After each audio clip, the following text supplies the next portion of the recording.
সুপ্রিয় দর্শক মণ্ডলী, দেশ বিদেশ যেখান থেকে যে অনুষ্ঠান দেখছেন সকলকে আরো একটা নতুন ভিডিওতে স্বাগতম। আজ আমরা দেখতে চলেছি 20 বছর আগে ধারণকৃত বাংলাদেশের প্রখ্যাত আলোকচিত্রী রফিকুল ইসলাম ভাই। উনি একজন ফটোগ্রাফি শিক্ষক এবং লেখক।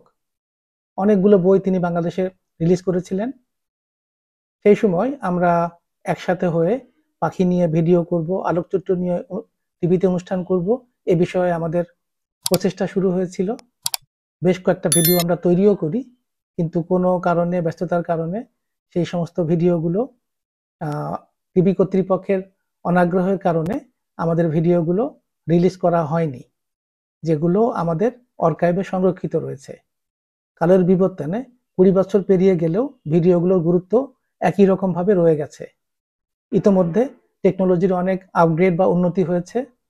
এখন পিছন ফিরে তাকালে আমাদের সত্যি খুব অবাক লাগে যে কি ধরনের যন্ত্রপাতি নিয়ে আমরা কাজকর্ম করতাম। এই যুগে যারা তোমরা এই ভিডিও দেখছো, তোমরা আশীর্বাদ পুষ্ট। ওই সময়তে আমরা কত কষ্ট করে আলোকচিত্র, পাখির ফটোগ্রাফি করতাম। আসুন ভিডিওটা দেখতে শুরু করি এবং ফিরে যাই 20 বছর আগে। Photography is the closest reproduction of visual reality. অর্থাৎ আলোকচিত্রণ হলো দৃশ্যমান বাস্তবের সবচেয়ে কাছাকাছি পুনর্নির্মাণ। আমাদের জীবনের প্রতিটি জায়গায় রয়েছে আলোকচিত্রের ব্যবহার। অ্যালবামে রাখা ছবি ছাড়াও বই, পুস্তক, প্রদর্শনী এবং পত্রিকার পাতায় থাকে আলোকচিত্র। একটি আলোকচিত্র যত কিছু বোঝাতে পারে, কয়েক পাতা লিখেও তা বোঝানো যায় না। আলোকচিত্র দেখে আমরা কখনো হই বিস্মিত, কখনো ক্ষুব্ধ, কখনো বা রোমাঞ্চিত। আলোকচিত্র আমাদের নিয়ে যায় জানা অজানা নানান অবস্থানে, বর্তমান এবং অতীতের বিভিন্ন মুহূর্তে। শুরু করছি আলো দিয়ে আঁকি অনুষ্ঠানের প্রথম অংশ। টেকনোলজি অংশের আজকের বিষয় আলোকচিত্র কিভাবে হয়। আলোচনা করছেন আলোকচিত্র বিষয়ের বিশিষ্ট লেখক শিক্ষক জনাব রফিকুল ইসলাম। প্রজেকশন বিষয়টির সাথে আমরা সবাই কম বেশি পরিচিত। সিনেমা হলে প্রজেক্টর দিয়ে বড় একটি পর্দায় ছবি প্রজেকশন করা হয়।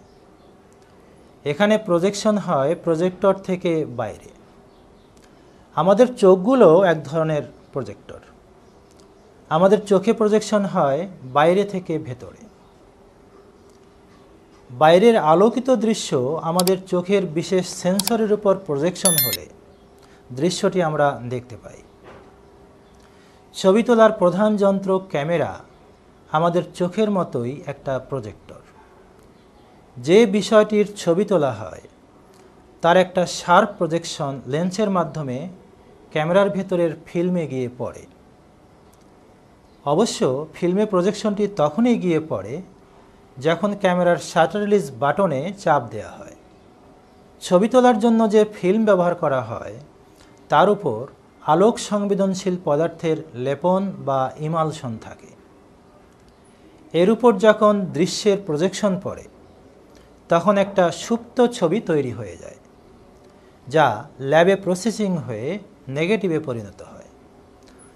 ফটো ল্যাবে এই নেগেটিভটিকে আবার প্রজেকশন করা হয় আলোক সংবেদনশীল ফটো পেপারের উপর।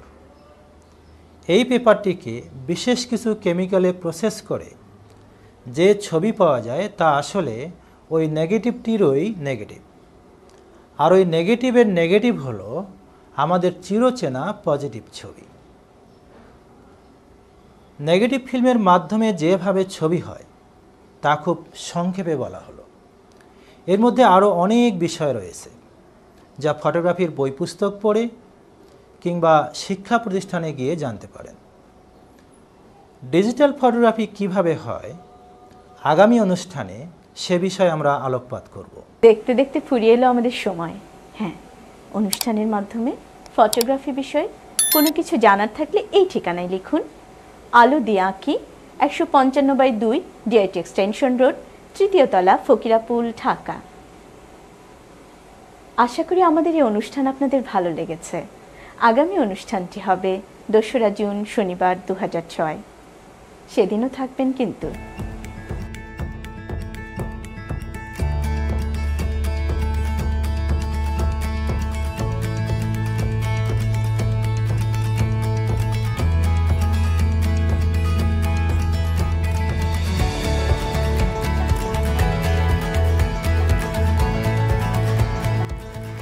আশা করি তোমাদের কাছে তোমরা একটা কম্প্যারিজন বা একটা পার্থক্য করতে পারবা, কতটুকু উন্নতি হলো টেকনোলজির, কতটুকু এগিয়ে গেছে।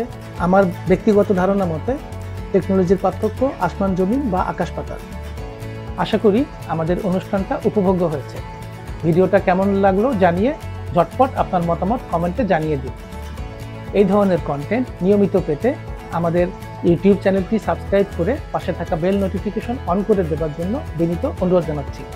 আজকের মতো এই পর্যন্তই, দেখা হচ্ছে পরবর্তী ভিডিওতে। সাথে থাকার জন্য অসংখ্য ধন্যবাদ।